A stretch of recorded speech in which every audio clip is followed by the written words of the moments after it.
Linda said she was running a little late. I know I got a text from her. But we do have forms, so we'll proceed. CBC has 7. There it is. Yeah, I like that. Welcome to the regular meeting of Helotes City Council. It is June 24th. The time is 7 p.m. We're going to have the invocation. Our guest pastor is unable to make it, so if you rise with me, I'll go ahead and give the invocation. Father God, we just thank you for this opportunity to get together and join in public forum, Lord God. We thank you for your blessings upon this nation. Thank you for your grace and your mercy. I pray that you would give us guidance, that you would provide us with the wisdom and clarity of thought to lead and guide this city in a righteous manner. We bring glory and honor to you and be honorable for our citizens. I pray right now a special prayer for families in the tragedy that's happening there in Southeast Florida. I pray that you would bring peace to those families as they sift through the wreckage there in that building class. In your name we pray. Amen. Amen.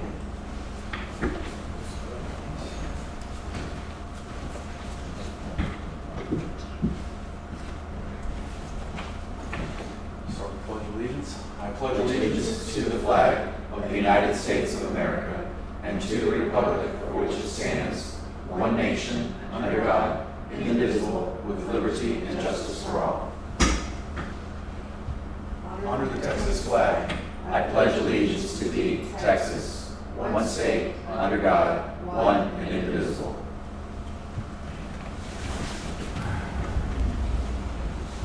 All right. Okay, that brings us to citizens to be heard. Do we have anybody that has signed in online? No, Mr. Mayor, nobody signed up. Anybody signed up for in person? Nobody in person. All right. Well, that closes citizens to be heard. Brings us to the mayor's report. We give some updates. Some of the things we're doing here are what we call low-hanging fruit, and I want to identify those as we do them. We had a little reserve sign that didn't make much sense in our parking lot. Nobody knew who it was reserved for, so we have switched that and made it a visitor parking sign. Hopefully more people feel comfortable parking there. I'd like to update, we did meet with TxDOT and on a number of issues, but one in particular, trying to get the grass cut on the median, and TxDOT, they mow it every 4 months, and so what we did is made an arrangement so that we can, on our dime, mow it on the off cycle, so it can be mowed twice as frequently and help increase the visual appeal of Bandera Road and our quality community here. I'd like to recognize Dr. Hugh Maniciones for donating a fair amount of new exercise equipment to the Helotes Fire Department. A welcome addition of really nice equipment.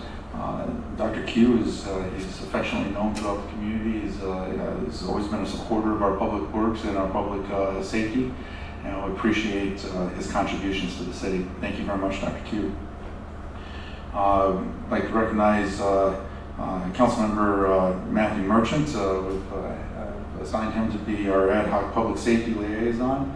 He's worked with police and fire on issues, particularly with his background in emergent care, and put those expertise in developing programs and working with issues we may have with health-related and public safety issues.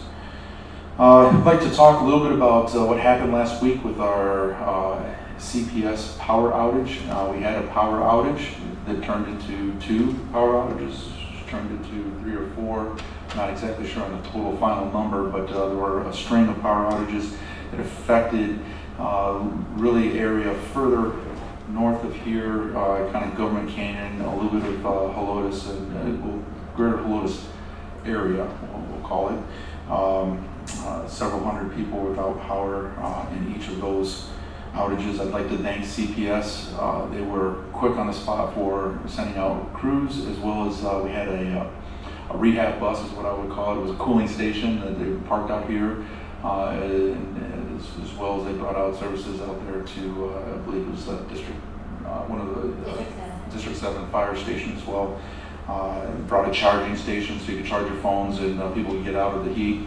A fair amount of heat that week. Anyways, thank you CPS and your ground crews for expeditious repair of lines and bringing back to service. And then, of course, we'd like to remind everybody that we have an upcoming celebration of our Independence Day. It will be happening on July 3rd. It will be at the Helotes Festival Fairgrounds, and this is a free event. We invite everybody to come out here and partake.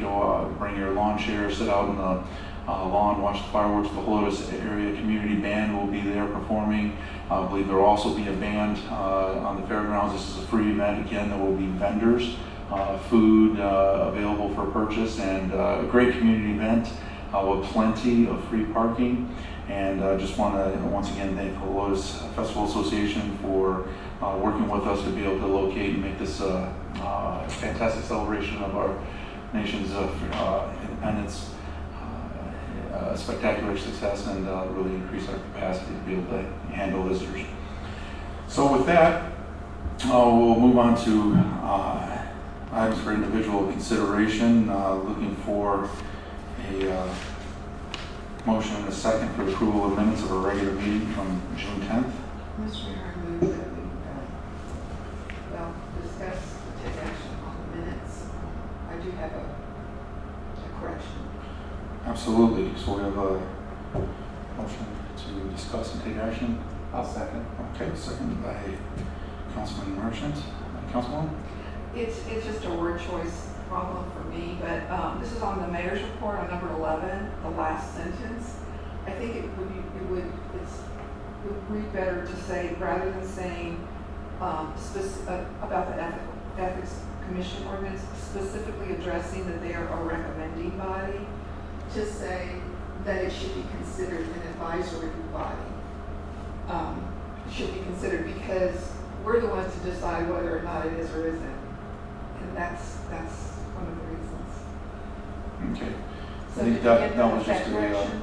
And that it was should a- be considered an advisory body. That's it. clerical edit on the Yeah. wording of what we were discussing. Yeah. Okay. That's it. Any questions on the issue? That makes sense. All right, so all in favor of approval of the minutes with the noted correction? All in favor say aye. Aye. All opposed? Motion carries. Okay.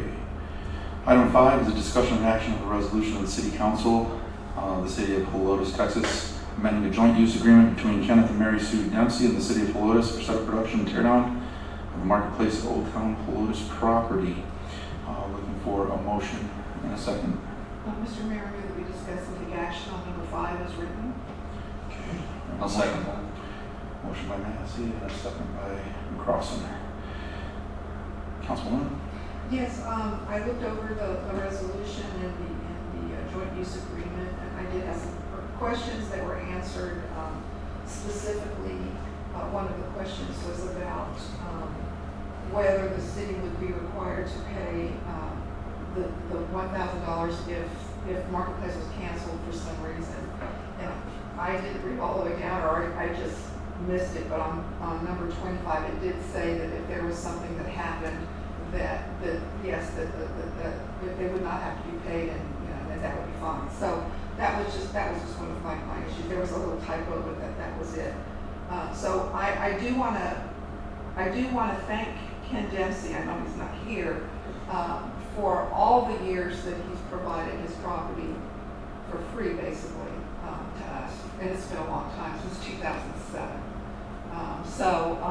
I think that this is long overdue, and I'm just very much for this. So has Ken been able to see this? Yes, we sent that over to him. Yes. Okay, did he have any objections, any concerns? He has not brought any objections or concerns. Okay. Yeah, and I've spoken with him, and I don't know if he's vetted it all out with his legal, Mhm. but at this time, he has not, what he's seen, brought anything to us. Okay, that's it. Councilman Salazar? So I found the answer to my question. I was looking for how much did we used to pay, but it looks like it's the same. It's not really changing, right? No, we It only was paid, zero. It was zero. we actually Okay. paid Am I, $10 for a 5-year contract. okay, that's what I was like, what's the $10? So I was confused on the money. So, okay, before we were paying $10 For full 5 years. for the whole 5 years. Yes. Oh, okay, So- yeah. No wonder I was confused. Some may be wondering why in the world would we switch from a $10 per 5-year contract to $1,000 per month? And so just to take a point of kind of discussing how this came about, Mr. Dempsey had built some restroom facilities, and of course has always had a heart for Old Town and Market Days, etc. The facilities, or bathroom facilities, certainly are a plus, and they are on his private property, etc. In Market Days, we would rent porta potties, and that came at an expense.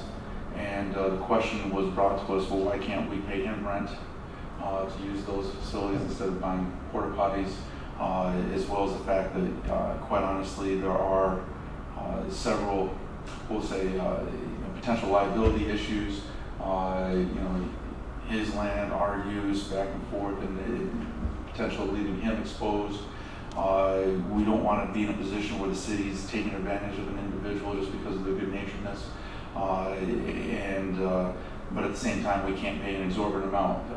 So when we take a look at what we're saving on reduction of costs that we're spending on porta potties, that provides really kind of a zero sum on that aspect. Okay. Additionally, what we're doing is renting out and including use to clarify that we can use the stage.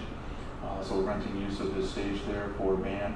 And we are also including the fact we have a lot of interested parties in how Market Days comes off, and one was his concerns was that we have quality entertainment, and he wants to hire bands.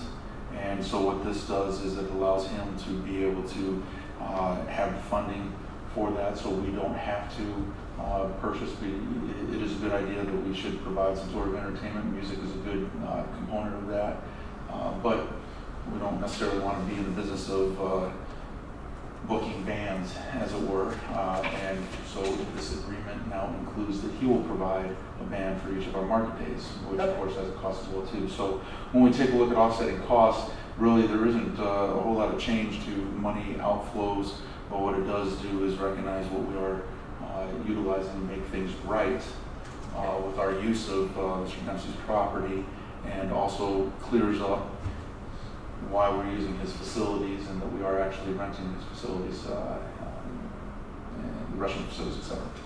Okay, thank you. Yeah, that clarifies a lot because I was getting lost with the numbers very Sure. quickly. Councilman? Yes, sir. I did speak to Mr. Dempsey. I called him and asked him if he had seen this. He hadn't, this is what he said to me, but he did read it as we were there. Like, we went through it line by line, him and I. And he did have a concern, but I brought it to you, we talked about it, and that was his concern. Yeah, I had emailed it to him about a week and a half ago. He was in Chicago, he didn't look at it. So I called him to just, like, that would be something to know. So I did speak to him, and his concern was empty vendor spaces on his property, and could he fill them?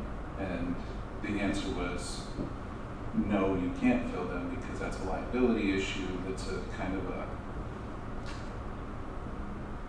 like subleasing. It'd be like subleasing. It's two events at once, and I explained that to Mr. Dempsey. So we did speak, and part of that is that there were some concerns by some of the vendors that got displaced when we went to COVID reduction 50%. So when we went to 50%, some of the people lost their spaces in where they had rented out their booths, and so coming back for this first time, as we explained in great detail with Mr. Dempsey, we were making good effort, good faith effort to reach out to all the vendors that have been in that space. Some of them can't be here during the July, so we're not adding those spots on the map for July. But if they can come back in August, we have the ability to be able to place an additional table or two. So that issue was just kind of went around in circles. But I think when August hits, they'll be fulfilled, and we'll have a more full and complete map, giving due respect to those that have been there for many, many years, and so they don't lose their spot. We just didn't include it on the map this time. Understood. And I think he does too. And I did talk with him about the contract over the phone right before he headed to Chicago, and we emailed it shortly after. So, okay. Any other questions? I have one more comment. This is just for reference. There is another property owner that the EDC actually pays $500 a month for the parking behind the little white cabin, the red antique store.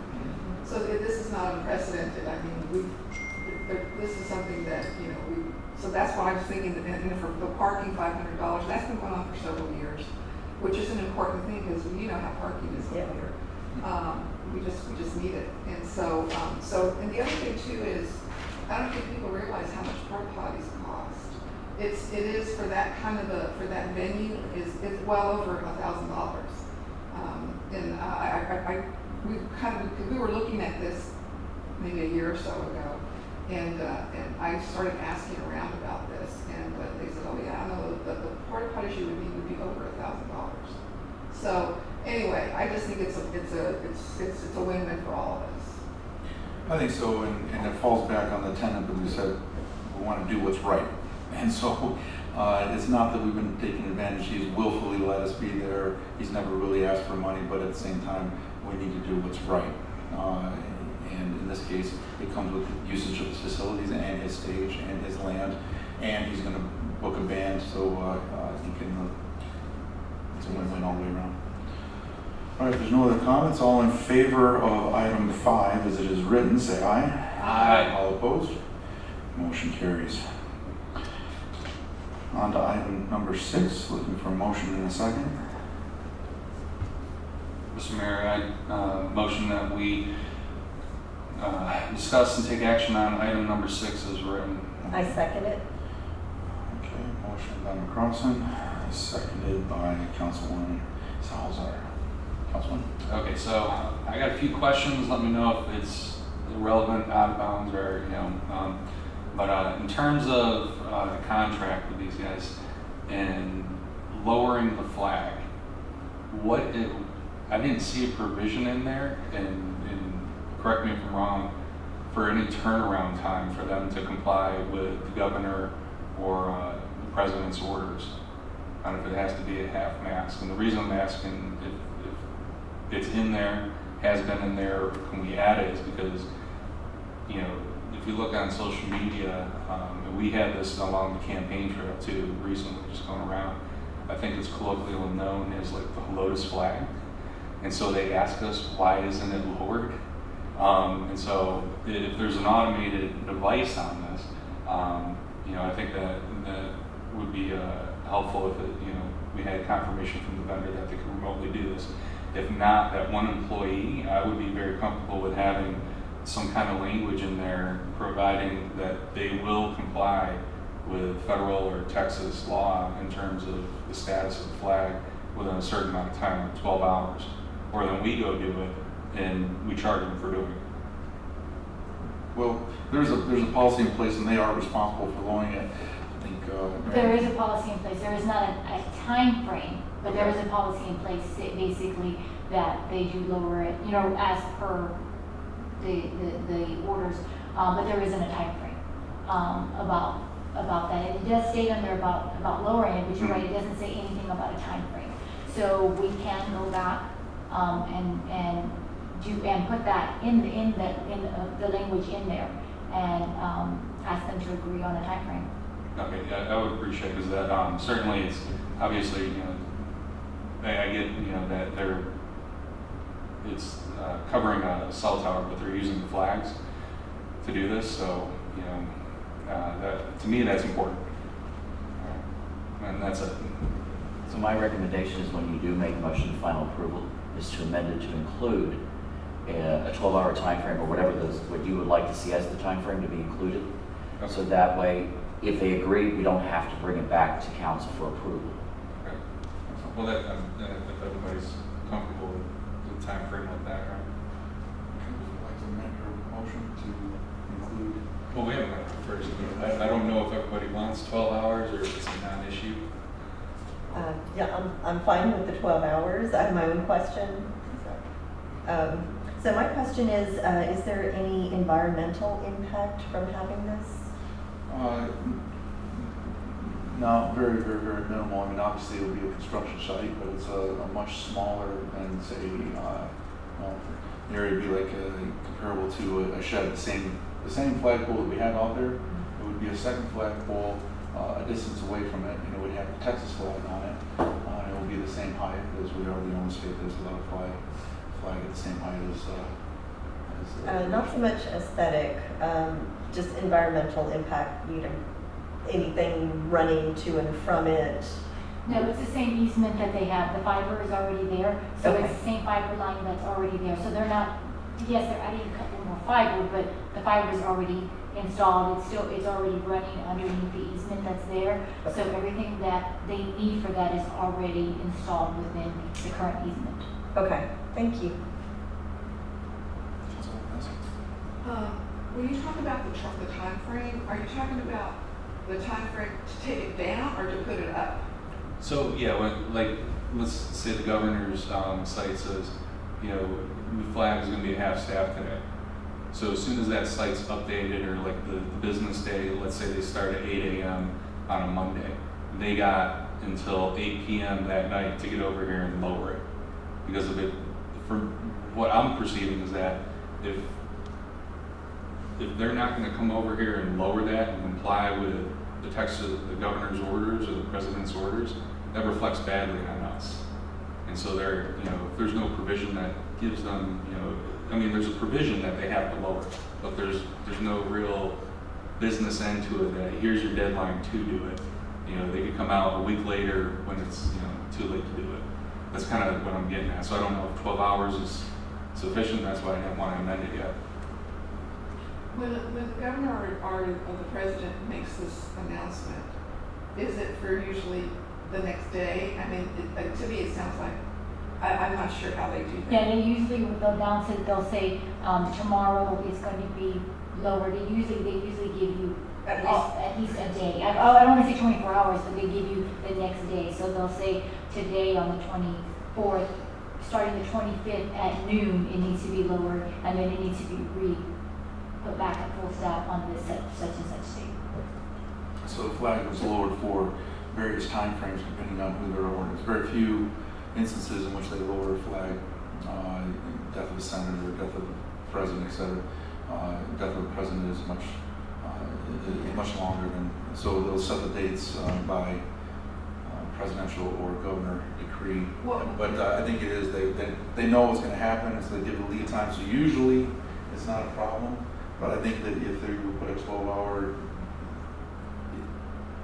usually my understanding is in the past, with rare exception, they announce it the day before or even 2 days before, whenever they announce it, and the flag is down at the appropriate time. But to your point, if you say, well, it's got to be down by 8 o'clock, they've got 12 hours, so I think that would be sufficient. Well, who does it now? They do. Crown does it. Crown does it. They send someone They over to send do it? someone over to do it, yes. I don't see an issue of giving them a time frame. No, I don't either. But I think it has to probably be in there though. I might say that we give them 12 hours, or if they can't agree to that, agree to giving us access to be able to lower it. I mean, 'cause, honestly, it's one of those after the fact type things when, you hear it as you're knocking on doors, and I think once or twice while we were doing campaigning it happened, and then certainly on social media. And so it's not like I'm tracking the governor's website or any federal statute. It just seems to be that the citizens tend to notice when it's supposed to be down and they're at half staff and it's not. And then they call it a Lotus flag and it's over here, and obviously it's our property. So I don't know what the mechanism would be. But Mr. Mayor, may I make a comment? Please. So when I started employment with the city in 2017, mid-2017, that was an issue. Crown Castle sending somebody over here was very delayed. I will say that in talking with them and expressing the concerns the community has, they've been very responsive since. So maybe 2018 is when they started sending somebody out here immediately to raise the flag. We have not received any concerns since. They've lowered the flag every time that they've had to lower the flag. So I want to mention that. Not that I'm against putting a time frame on there, but I do want to say that they have been very responsive.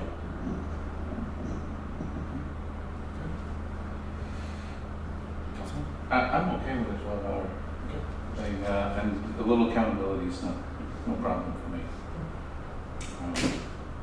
So would you like to make a friendly amendment to?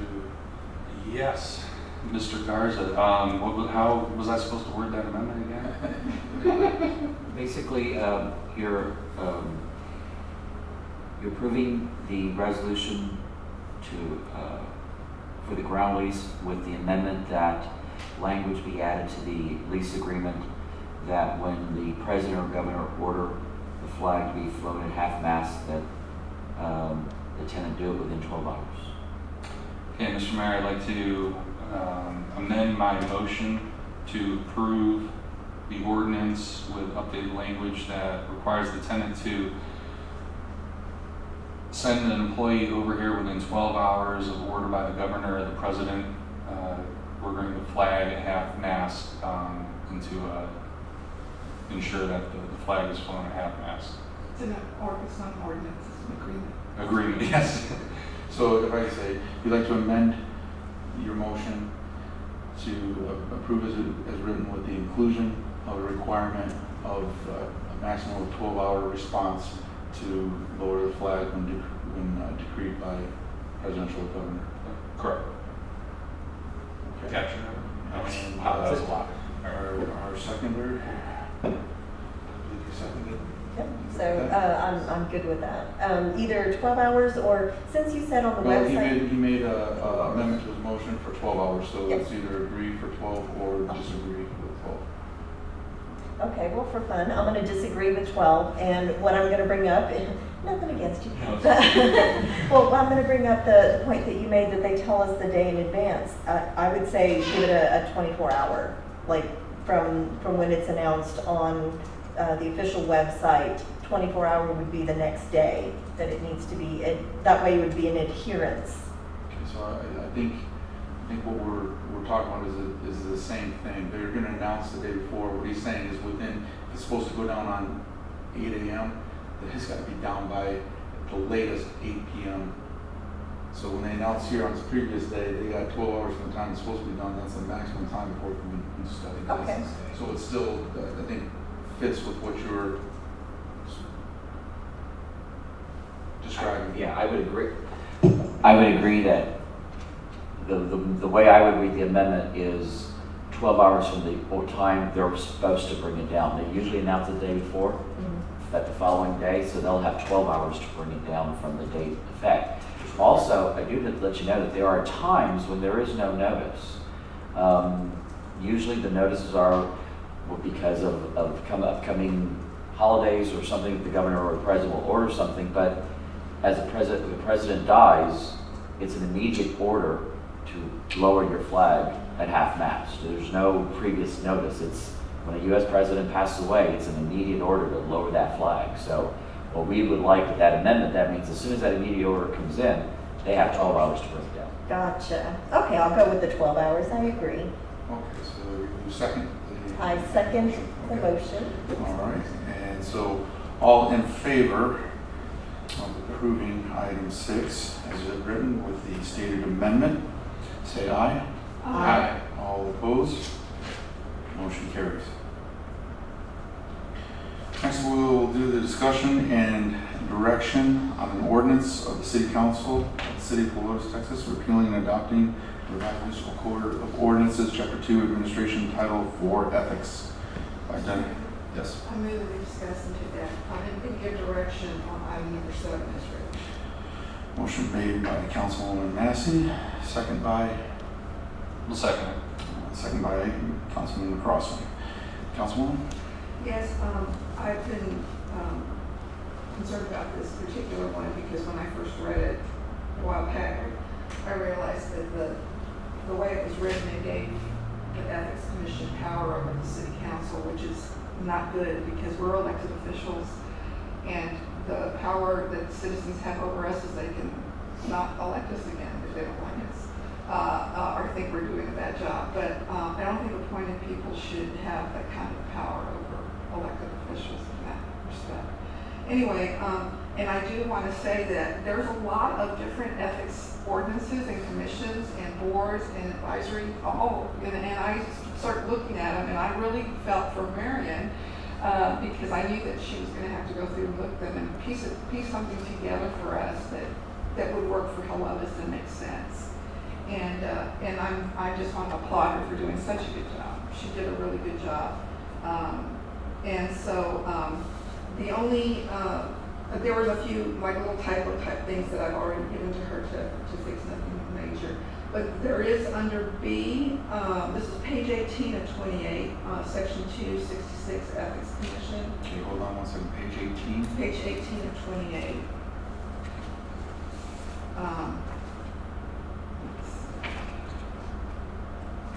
I think, well, I'm joking, maybe it was a different, no, it's section 266, so go back up to 266. My page numbers were all messed up.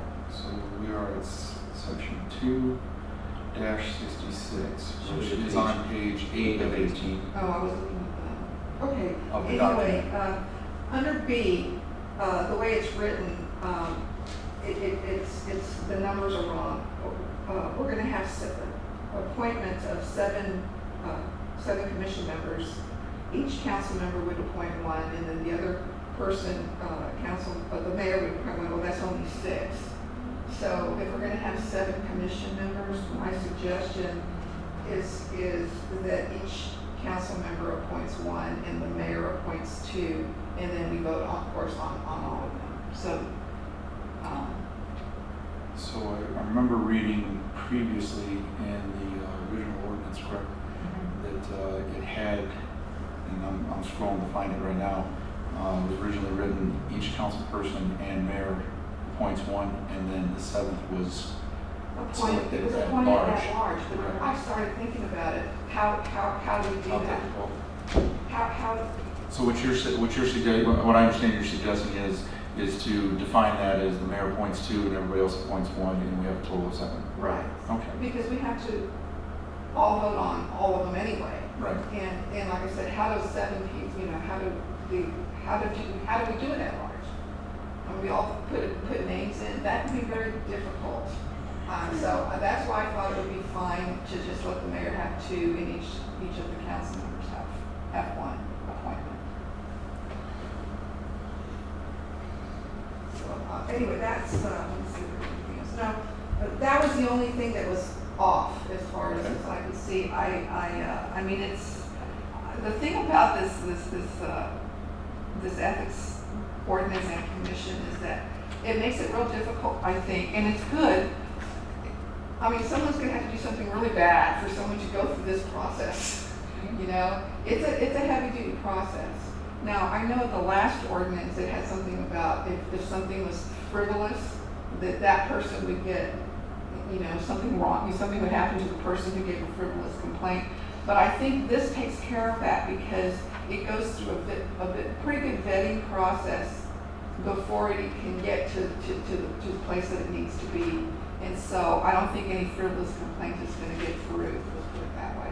But again, I think it's going to work for what we want. So that's my thoughts. Councilman Marchant, do you have any comments? No. This is going to be a good thing for us.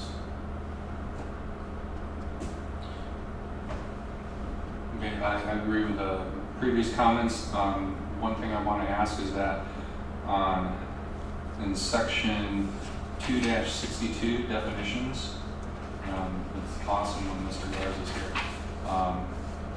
Under the term lobbyist, subparagraph 2, this term shall not include employees of government entities. So,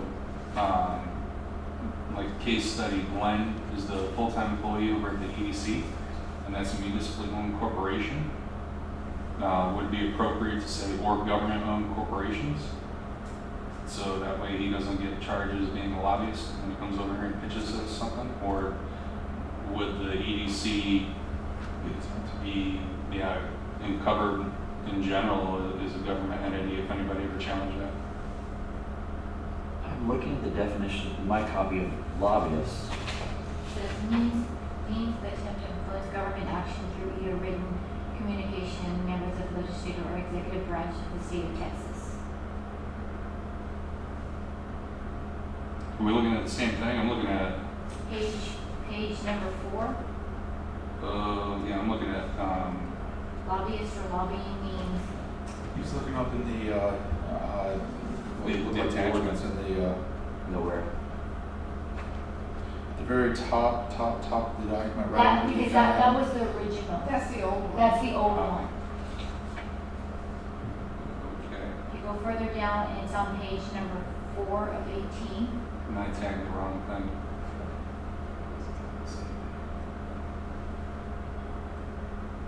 I'm not an Apple user, sorry. Everything's Android and desktop and Windows. So, Page tag 4 of the wrong 18. thing. Mr. McCross, page 4 of 18.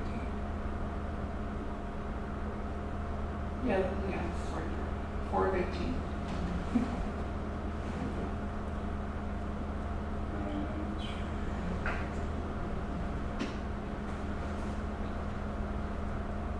No, no.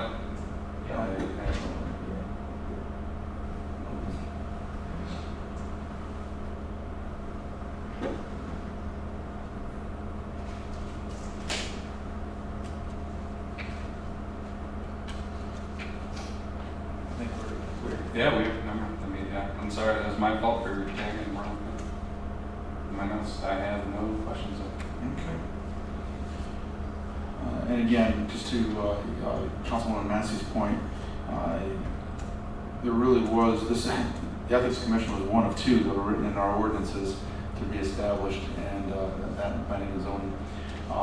And so it's important to have it, we just really haven't had it. And historically, just so people understand why we haven't had one, well, there's been some conflict on the writing of this, so we're finally as a city getting to the point of doing some housekeeping and returning this so that it makes sense and it puts the appropriate authority. We should point out, point of clarification, there are appointees to the Board of Adjustment that does have say above and beyond City Council. We can make a decision and it can be, so there is the potential to be able to legally have that power to appoint an elected official in the case of Board of Adjustments. So, but what we're looking here is for somebody to be able to review and make a process to review an ethical decision to bring to us to be able to make a decision on discipline. We don't need appointed people dishing out discipline to employees. Unethical, it would be the responsibility of the council to determine disciplinary action. I believe that even in the Board of Adjustment, if they don't like the outcome, they can appeal it, and it can't come to council. It can, yeah, and It can bounce back, right? So that would be the next layer above that, you know, the appeals process as it were.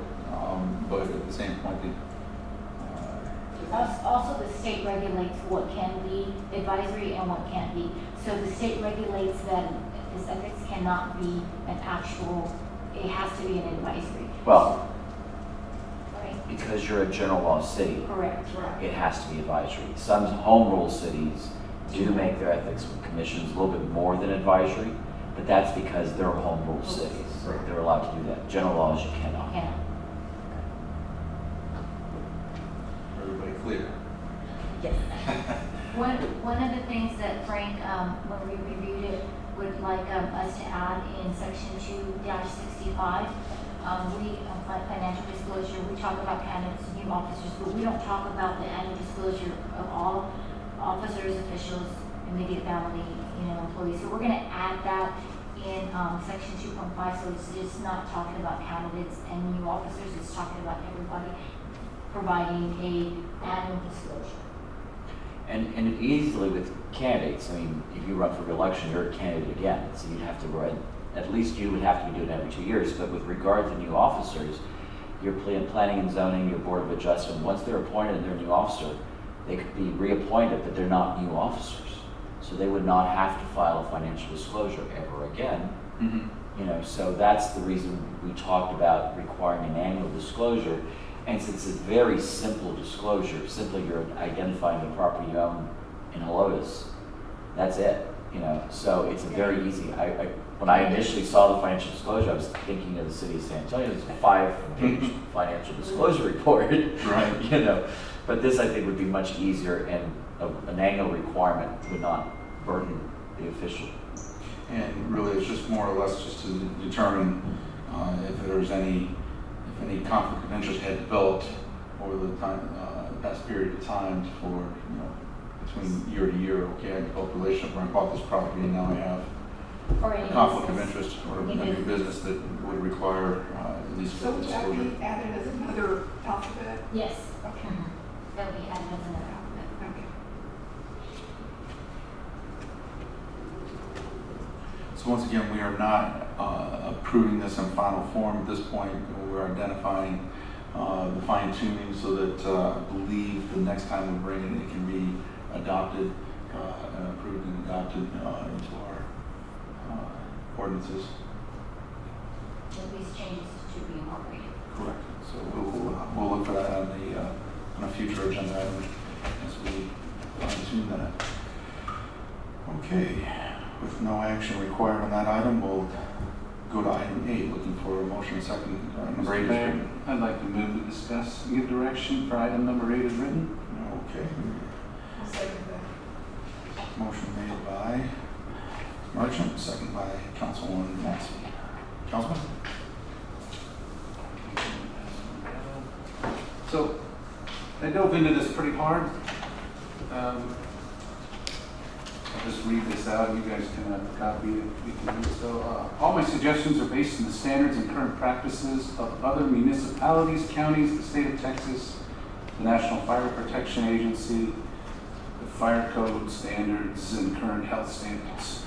So some of the ideas that I had, I spoke to a lot of business owners, I spoke to citizens, I spoke to the fire marshal, I spoke to health inspectors, I read and read and read and read.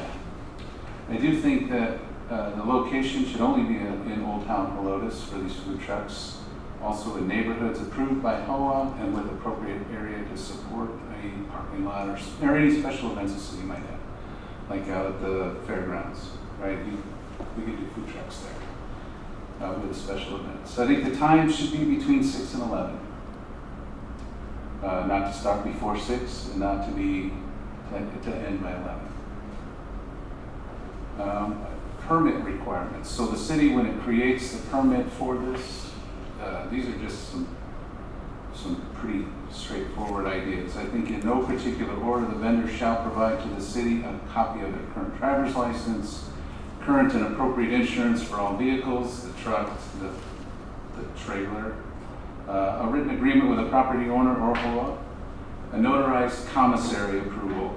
So what that means is, if you're not familiar with the commissary system, it's you cannot generate food for a food truck out of your home. You gotta have a commissary. You have to go to a place of business to be able to do this. I'm sorry. They may, but there's health situations here. Your kitchen may not be as clean as mine. It might not meet standards, health standards. So you need an approved commissary. And this is just like, see what states here. Current food vendors, so people that work in the truck need a current food handler. Who's ever running that operation needs a management certificate, a food management certificate. We need a license plate number of your truck and your trailer. You need a state food truck vendor permit. You need proof of hood cleaning, proof of fry, oil, water, and wastewater service. Where are you getting rid of all this stuff? We need proof of that. Because if they just dump it alongside the road, that's a problem. Sales tax ID number so that the city can collect an appropriate tax. And we need a city health and fire safety inspection and an itinerary. Where are you going to be parked and for how long are you going to be there? That's important. Some other notes. All these food trucks, usually to heat their food right, they use propane. Propane can be dangerous. So I suggest, and this is pretty standard, 2 100-pound cylinders. They're non-manifold, which means they're not connected to each other. So you can't run 2 at a time, you can only run 1. 1 for use, 1 in reserve, and the cylinders need to be requalified every 12 years and have current dates of manufacture on them. We need a fire extinguisher that's approved, and it needs to be appropriately placed in the fire truck. These are all things that can be, the fire marshals can certainly inspect and find that.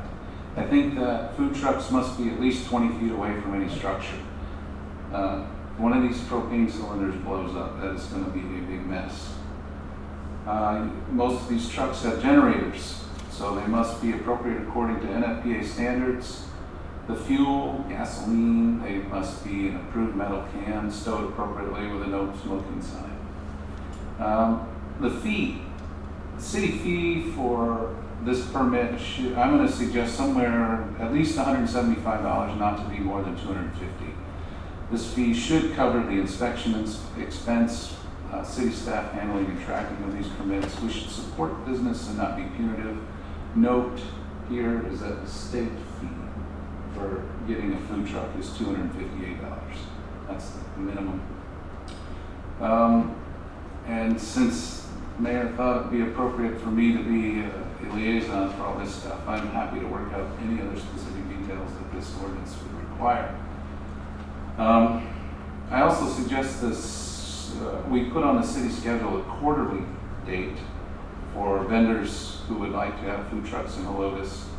They can come here, City Hall somewhere, get their truck inspected by a health inspector who doesn't work, 8 to 4, and by our fire marshal to make sure that we hit it. And then we'd also have to amend the contract with the health inspector to get spot inspections as he deems fit. So those are my notes on this.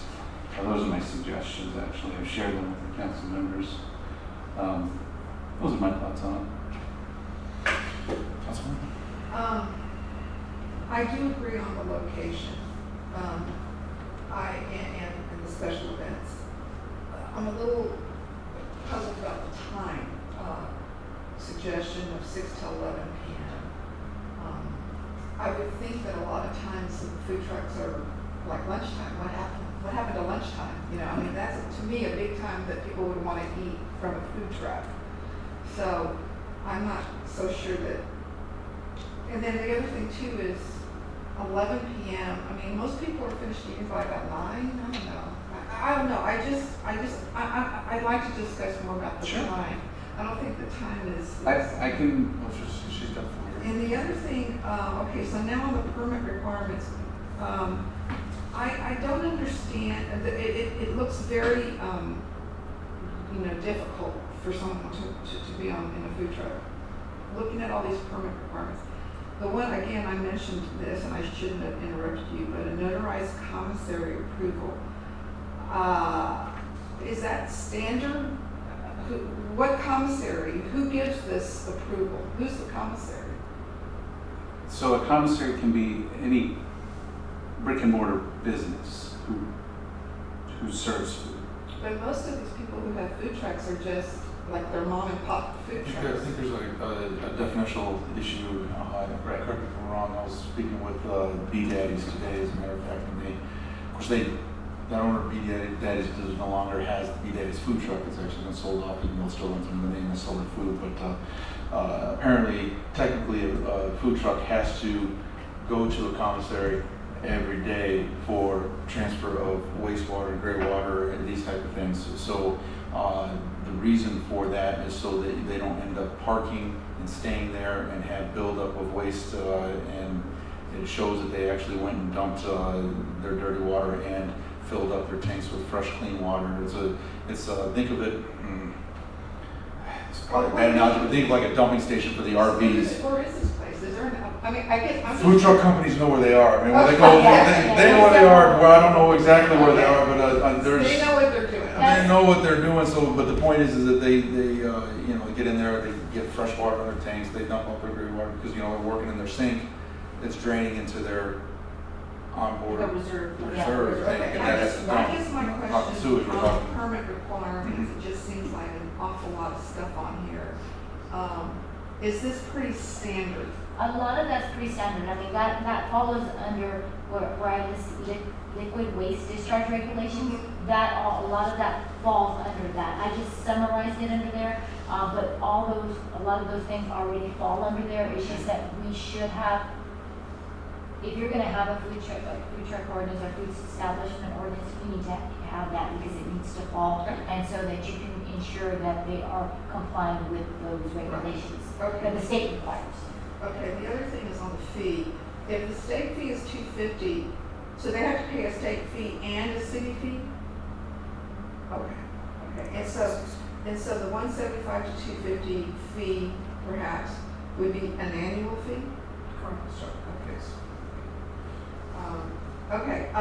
Okay, so my suggestion is, or my thoughts on this is, we don't want to make it extremely prohibitive. On the other hand, I had already mentioned that I think the food truck should only be in a certain area, and I like the areas that they're mentioned here.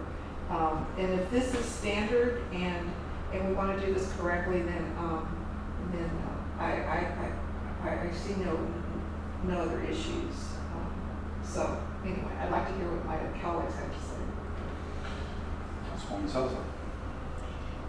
Yeah, I looked over this and it seemed very comprehensive, so thank you to those of you who've done this work.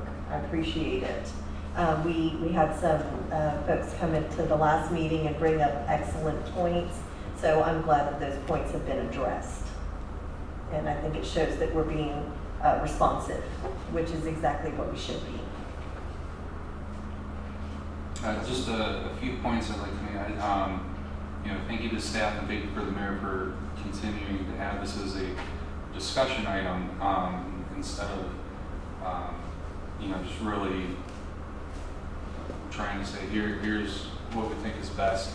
I think this has given a lot of time for all the stakeholders involved, and we continue to still see comments come in. I think we're really honing in on something that's going to be really good right off the bat. And so, with that said, there's a few things I'd like to add to this. I agree with everything except for the times as well. What Councilman Murchison said, and I think just from my perspective, without any necessarily prominent attraction in the whole Old Town Special Overlay District, I don't think we could, unless we do a survey, really figure out when we have peak foot traffic times. People are going to want to get coffee, people are going to want to go drink wine, what happens in between those times. And so I think, the 6 a.m. to, as what we have on our packet here, 10 p.m. or 11 p.m. for me, that's going to be negligible. But that's certainly give them the opportunity to set up early in the morning, because we really don't know, in my opinion, what the peak times are. I do want to point out that there was an email from VDaddies from Mr. Anderson. I think it has gone forwarded by the EDC. I absolutely agree with Mr. Anderson in that the HOA should be required somehow to notify the city, because that's oversight. And so that was some good input there. Now, one concern I have is, as we restrict this to the Old Town Special District and the HOAs, and I guess that'll actually be two concerns. The neighborhoods that are not HOAs that want to do something. like behind Cedar Springs, all those circle streets, they're not an HOA. And then secondly, is the special event permit going to give that anybody an out to like fill up Walmart's parking lot and have a party every month for some reason? So, Those two issues were. so I think some of my comments might answer some of those. Number one, and I think he would appreciate if I say that he doesn't like to be called Mr. Anderson, he prefers BR. Okay. I spoke with BR today, and on his letter, he really put it out, and some of my thoughts are this. Number one, I don't think we should put any time restrictions except for maybe once you had 6 a.m. to 11 p.m. is fine, because there might be a coffee truck or a homeowner association might say, hey, it's Sunday morning, Saturday morning, come out here, whatever, we'll have a fun day and put some bouncies out there or something like that, and we need to make sure that we have allowance for whatever might happen. Nobody's going to go set up a food truck for 12 hours before somebody arrives. It's just not going to happen. It's a waste of their time, right? So I don't think we need to have our finger in times. What I do think is take a look at location. And I think we have to be careful how we word this, and I think the way we do this is we say it's allowable on private property, which would mean HOA. So in the parking lot area, the swimming pool, that's private property, that's HOA private property. So you're inclusive on that. If we go down to Old Town and it's in, say, Ken Nepsey's area, there in that open, whatever we want to call it. Old Love area. Exactly. Well, that's his private property. If you want to go over towards Pete's Place, that's private property. If you want to look in that courtyard between 101 and, that's private property. Or at the country club, that's private property. So we're clear on private property. Anybody who's got private property can have it, which would, to your question, would allow Walmart, if they wanted to have a food truck, it would be on their private property in their area. They would have to approve it. Right? It would have to be something that they want, right? But we're covered by the fact that if we put a limit that says you're not allowed to be put in a single location and park there, per the item that BR had put in there, do not allow food trucks to be placed in a single location as parking, every day or overnight. Now we see that happen down in the Leon Valley area. They're set there and they don't ever move. Or maybe some of them do. There certainly are some that don't ever move. And that's a problem, of course, with the wastewater issue and hence the commissary, which is something that's actually required. I think if I'm not mistaken, that's required on the state level. They have to check in every day with commissary. At least as it's been told me. But I think if we say private property, that we say that was not on the streets, and that protects us from having a barbecue truck pull up in front of B Daddy's, or a coffee truck pull up in front of Texas Grounds, for example. It prevents that and keeps them off the streets. So you'd have to be inappropriate. So for market days, it's appropriate to be on up there in Old Town on the crushed gravel in the common area. You got the popcorn vendor, you got whatever that's appropriate, but not out in the street. You got private property on the HOA, great. You have a private parking lot, or if you want to talk about the circle, there's not that many houses there behind Cedar Springs. 8, 12, 14 houses back there. If somebody wanted to have it, well, they bring a food truck right onto their private property. They're in their driveway. And it allows for that if they wanted to have a community party. I really don't like that idea. Well, now you're allowing it, when you say private property, I could put it in front of my house. okay. No, because that's on Private the property. street. It's private You'd have to put property. it in your driveway. Well, but that's private property on my driveway. Can I put it on my driveway? But what you're saying, people can put these on right in front of their house, on their property. And that's very bad idea. Okay, so the private property with the With- restriction of within- non-residential private property? So only on a commercial property such as? Well, only in Old Town Helotes, and then any, in the neighborhoods approved by the HOA. The HOAs have facilities, they have bathroom facilities, they have a parking lot, they have the facilities for something like this. Well, These other subdivisions do not. And I can just guarantee that the residents are going to be very upset if we throw some truck in front of their house or in some property behind them. remember that part of the requirement And we're talking location, so we're defining it that can be universally applied. But along with that, if you look at the ordinances, we kind of have it hammered out here a little bit. It includes, you have to have bathrooms available. You have to have trash receptacles. You have to have liquid waste discharge. You have to have all these other things that you're not going to have at a residential house, right? So that's part of this. So I guess my statement is, how do we state something that is universally applicable so we're not showing favoritism to one or the other? But because of all these other things that are required, that automatically eliminates any residential house. You don't have public restrooms at a residential house. We also talked about, and I know one of the things that BJ, is that his name? Yeah, BR. He made the comment, and I sort of agree with it, to not have it on Bandera Road, not allow, the. So now we're talking all of this on restrictions, Bandera. not. Restrictions, yeah, because we don't want this to become, food truck city. That's just not what Helotes is. I really do like the idea of having it only in Old Town. Because you mentioned Walmart. Walmart could do it. But I do want to mention this. Casa Helotes has had food trucks at least once a year for a charitable, one of their charitable things. So we need to consider. So would that be considered a special event? Right, and then that's, so the reason that we put special events is because we actually allow it now, but it's not in our ordinance. So we've allowed it, and we've gone administratively, all these years, we've gone against the ordinance. So we need, that's one of the reasons that we brought this up, is that we need to comply with our ordinance, because if we went with our ordinance, we wouldn't be allowing those things to happen. So we need to write our ordinance so we can be in compliance with that.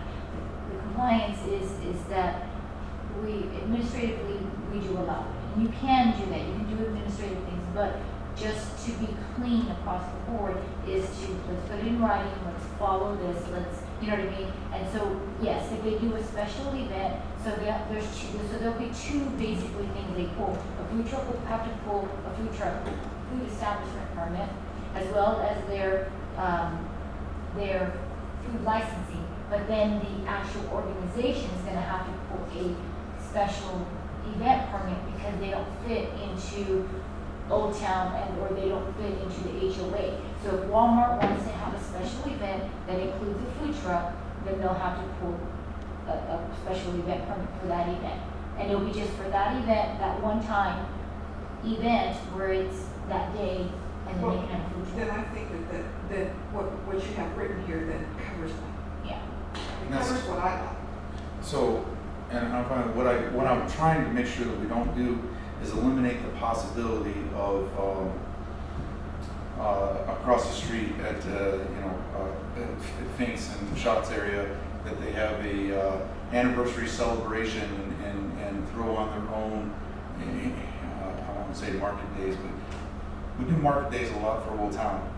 There's nothing that happens for any other businesses. So if somebody says, hey, we want to do an anniversary special, whatever, we're going to have a little guy with a guitar, and we're going to pull up a food truck, and we're going to have a sidewalk sale. Okay, we need to be able to allow for that at least to be a possibility, all right? And so with that comes special event. So special event, to answer your question, is that an all-encompassing that gives us an out to be able to allow on a case-by-case scenario, and somebody which allows us to say yes to that, but no, hey, I want to bring 30 food trucks and put them across Bandera Road. No, we're not going to allow you to do that. To give us the control, but also gives us the ability to improve.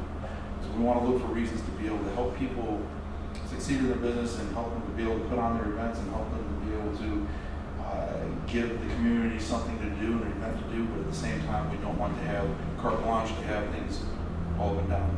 And that allows us to put a restriction against Bandera Road with the exception of a special event. So that if there was something that was appropriate, we could have it, but we don't end up having the situation like we have done, that we've seen in other streets and other parts of the cities. And that's a good point. I appreciate you filling me in on that. So that alleviates my concern with that. Now, early on, when we started discussing this weeks ago, and I can't recall what everybody else decided, but I think Miriam brought up the point that we can review ordinances but I asked for a sunset provision in this. I mean, you guys think that would be applicable, or I think we made the case that we've done our due diligence on this, and, you know, I'll certainly want to, you know, query the community over the next year and see how they feel about it.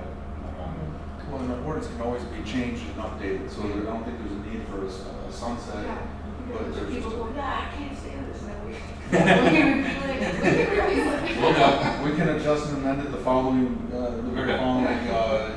city council meeting, or 6 years from now, something comes up and we need to adjust it. Well, it's not, we want to make sure we don't put in here something that requires us to have to keep revisiting it along with the other 275, 468 pages Yeah, of our I mean, ordinances. you know, we could have special events that, or, you know, and maybe a year from now, we see someone take advantage of that, and we have to restrict the number of special events that you can get per year, because now they're doing it on a daily basis, and they're pulling 360, you know, 5 of them. Okay, then we restrict that, that's something we can come back in a minute, as needed. This would kind of go to the reason why we can't have, like, for example, on a special event to close down the roads. Okay, that's great, Motown closes down the roads. Well, they can't do it monthly. We don't want them to be able to do it monthly, because if we allow an individual to do it monthly, then all of a sudden we have one other individual do it monthly, and one other, before you got 30 different people, the roads are closed every single day of the year.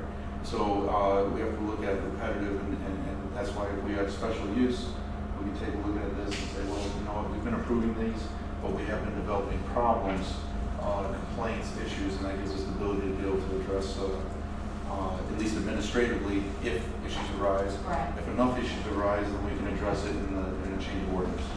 Yeah. Makes sense. And staff will definitely bring it back up to council, saying, we're having these issues, these problems, can we relook at this? Excellent. Is there anybody that, outside of Councilman Merchant, that feels we need to have set hours, or are we good with general wide open hours? I think I misread that. I think Oh, so. okay. It says 6 a.m. to 10 p.m. is what was presented to us as an option. And that sounds fine to me, 6 a.m. to 10 p.m. Misread it. In defense of myself, I misread that 6 a.m. to 10. That's why I wrote 6 p to 11. I just added an hour, that's all. Oh, so 6 a.m. to 11 p.m.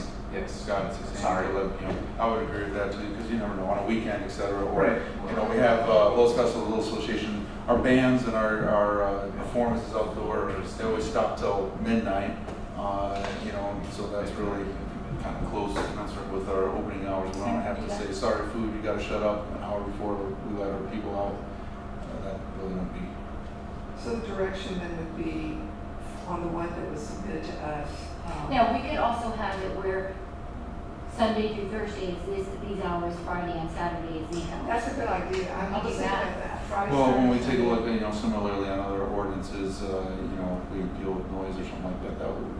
there's no reason why we can't look at those hours. And then the $55 quarterly is different from what we have here of the annual fee, right? Right, and that's what I put it out there. So some do an annual, some do quarterly, because that food truck doesn't want to pay an annual because they don't know how well they're gonna do within the community. So they've come back and said, can we just do it quarterly? And then if we do very well, you know, so you could give them that option that is up to, I think that's a good idea. you know, up to council. how they Certainly, want there should be a price advantage to going an annual over quarterly or a single event, but one of the concerns that was brought up to me is like, listen, brick and mortar, we pay a lot of money for the building, and then property taxes, and then, you know, and, you got a food truck comes up and they pay, you know, $400 for a year, you know, that's $36 a month.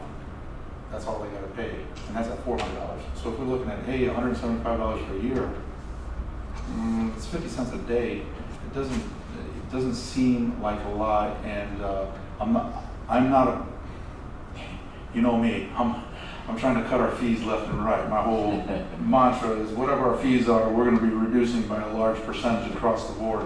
That's my stance, but at the same time, the concerns with the brick and mortar are that we need to have some sort of balance that makes it equitable.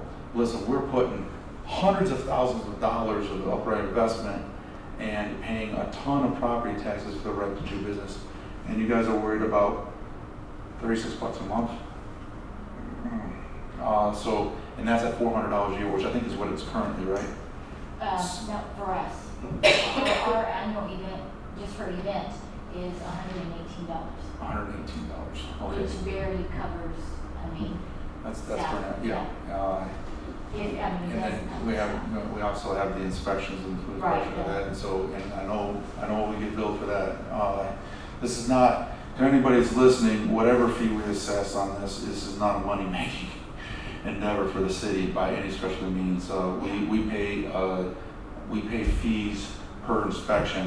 We don't have an employee that we're paying, we have unlimited inspections of Helotes. We actually have to pay per inspection. A lot of times, some of our fees don't even cover that cost. So there is some reason why we have to charge. But on the equitable argument with our brick and mortars, it feels like we have to have, it has to be at least some pain to the food truck to be able to put them on an equal keel with how much the brick and mortar is paying month in and month out. Like Ms. Massey said earlier, there's a lot of pain to generating all of this paperwork to be able to just have your truck. So there's pain in that, but you're right, there has to be an even balance. Well, Not sure what that $55 is. quarterly is $220 a year, and you're saying you don't think that's enough? Listen, you all decide.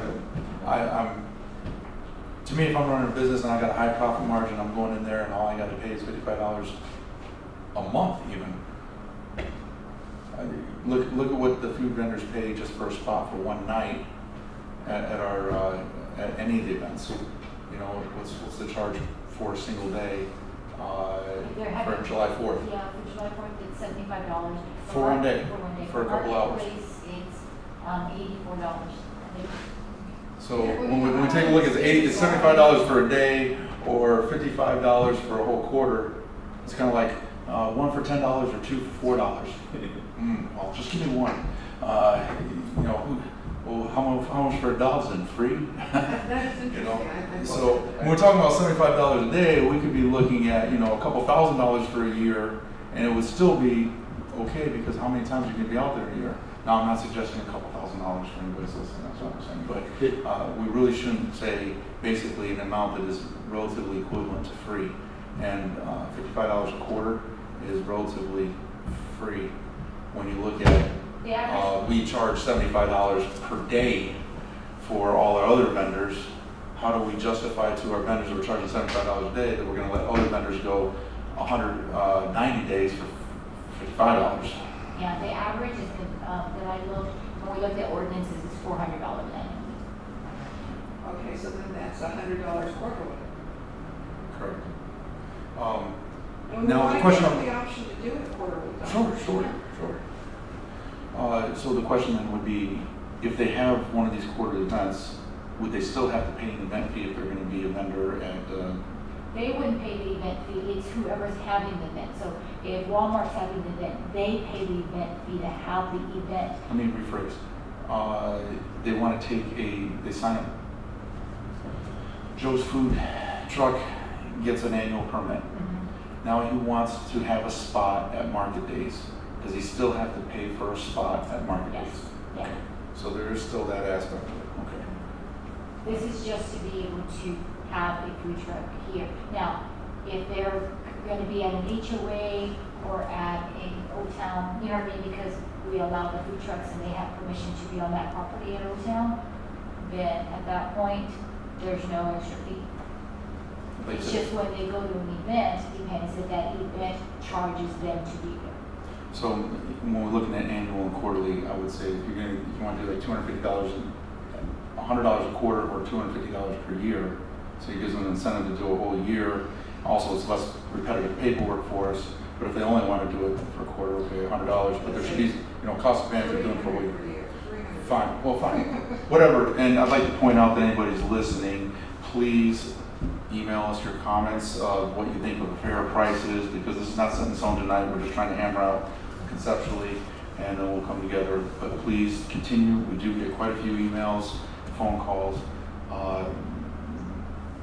By no means are we making these decisions tonight on this, but just trying to wrap everybody's minds around how we proceed. Well, based on the discussions we've had, my suggestion is $100 quarterly and $300 annually, just to start. Let's get that on paper. That would be my suggestion as a direction.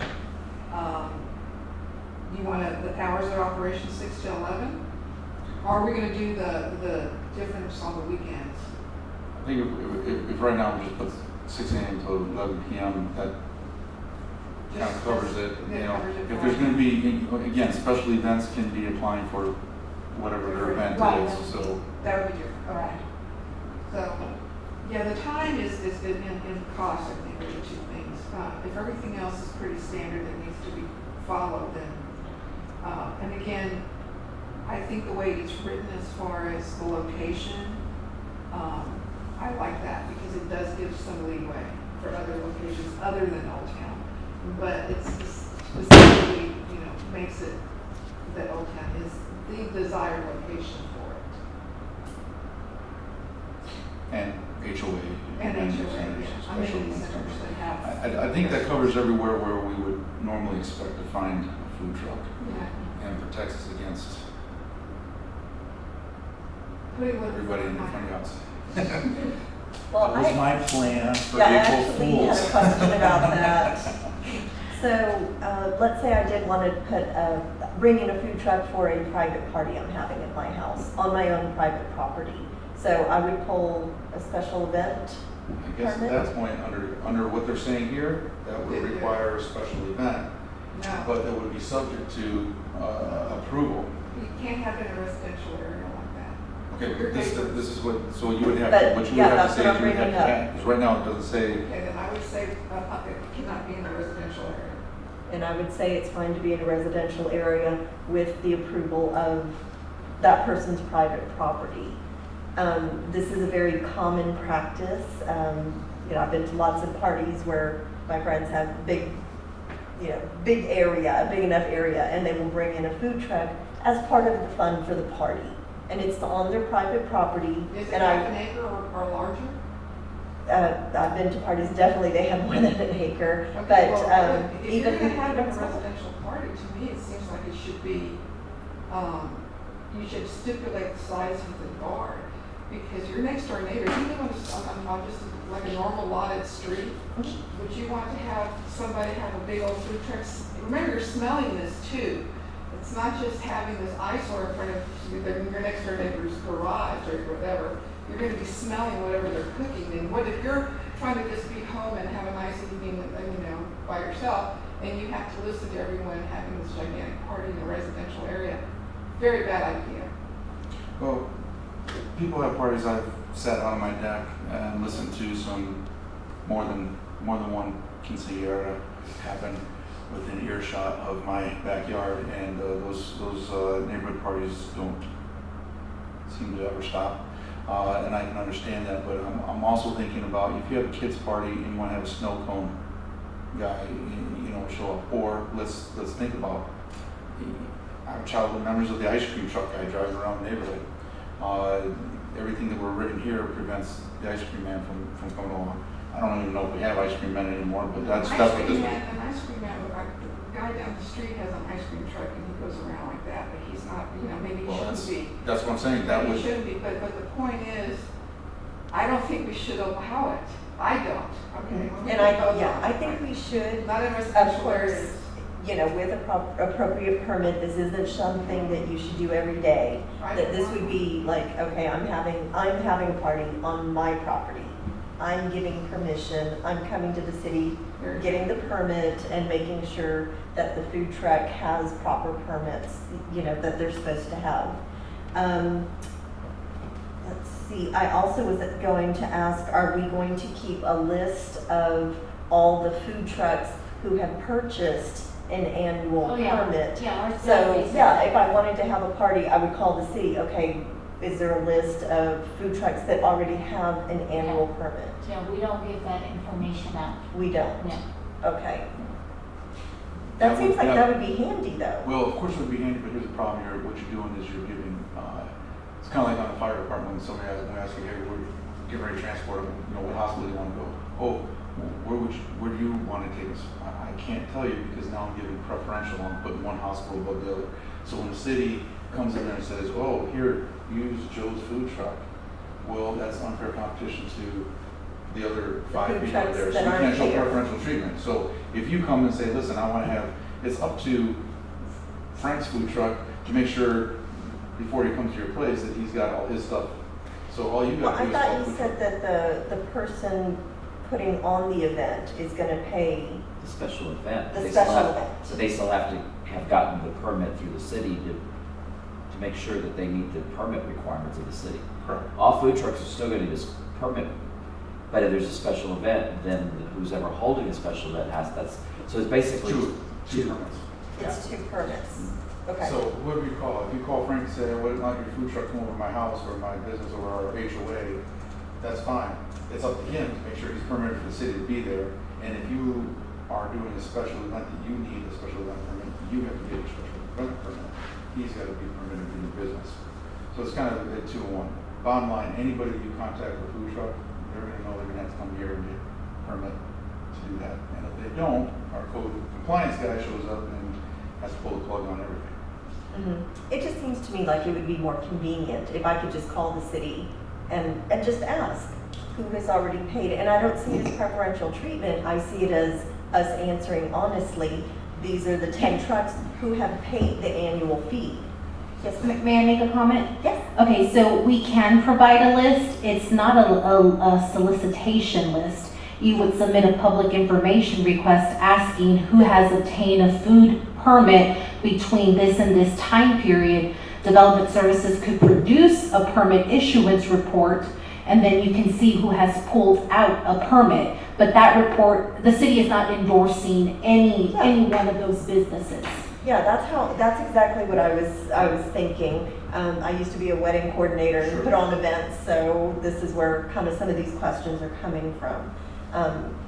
Let's see. I didn't see anything addressed in here, and maybe I missed it, about overnight parking. No overnight parking, that's listed up Okay, there. I wanted to make sure that is in there. No overnight parking. You come in, they eat, they leave. Yeah, they come, they eat. they That's why leave. the time frame, you know what I mean? That they can only serve between this time to this time. Okay, but I wanted to make sure that not only they stop serving at 11, they have to leave at Right. 11. They can't like, okay, we're Yeah, closing our no, window yeah. and we're staying put. Right, now we're. Yeah, I wanted to make sure that is not happening. Yeah, at 11 o'clock, you leave. Mhm.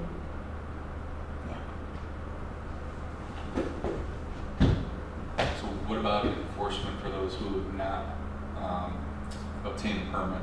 Because you started to touch on that. Is that appropriate for this ordinance, or is there enforcement? Oh, no, No, enforcement would be. this ordinance will include a penalty for Okay. violations of any aspect of it. And should. Yeah, absolutely. And I would say a hefty penalty, because we don't want people trying to circumvent, oh, it's only a $25 fee. State you law know. does limit how much we can issue fines for.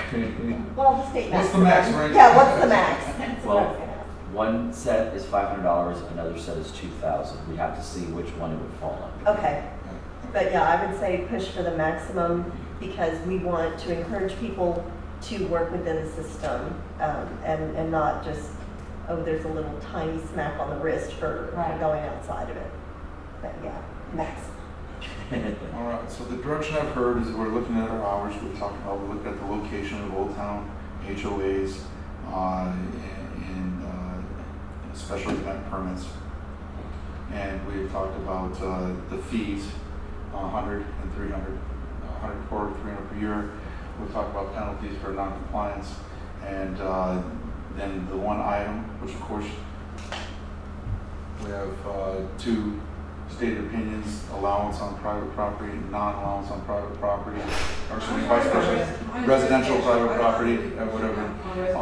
And that will be, we have both those opinions. We'll put it together, and then we'll bring it back and we'll approval and vote. You guys have to decide on what direction we go. Can't really take a vote on a discussion and direction, so we're giving direction here.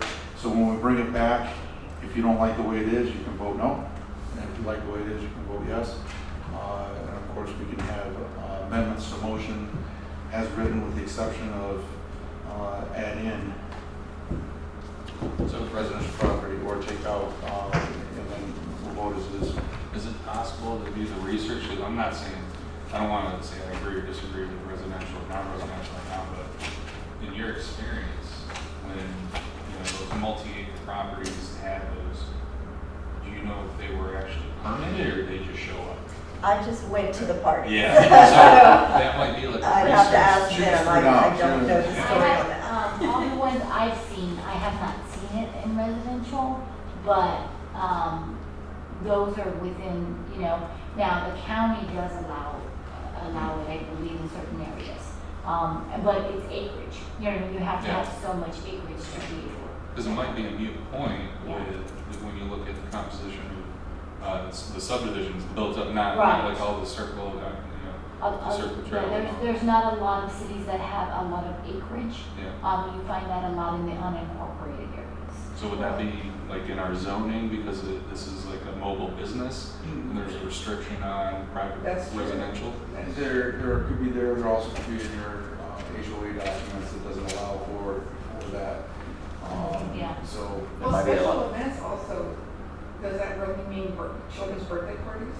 it's, well, if you look at the application, which I have, which is something that probably we'll see on a future agenda item here.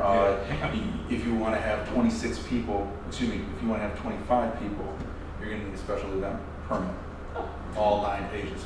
So that application. So yes. When I'm looking at this, I'm thinking in terms of like, a big event for the public, Mhm. not a private event. That's what I'm thinking. I would agree. So But that is a separate issue on the nature of, but as it is written, you want to have 25 people, you could Well, if be you're going required to to have a special event. It really, it's It depends on the definition, if it causes, it's not super Yeah. clear again, which is going to require a revisiting of that. That's one of the things we'll probably in the near future, but I got to stay on agenda. Yes, sir. I was about to point that out. Thank you. So I'm keeping within the letter of the law and identifying that that's outside the scope, but you are correct. There are potential issues that have to be navigated. All right, anybody have any additional issues or direction, line items on this topic? Okay. Without any additional discussion or questions, we'll go ahead and adjourn. The time is 8:27.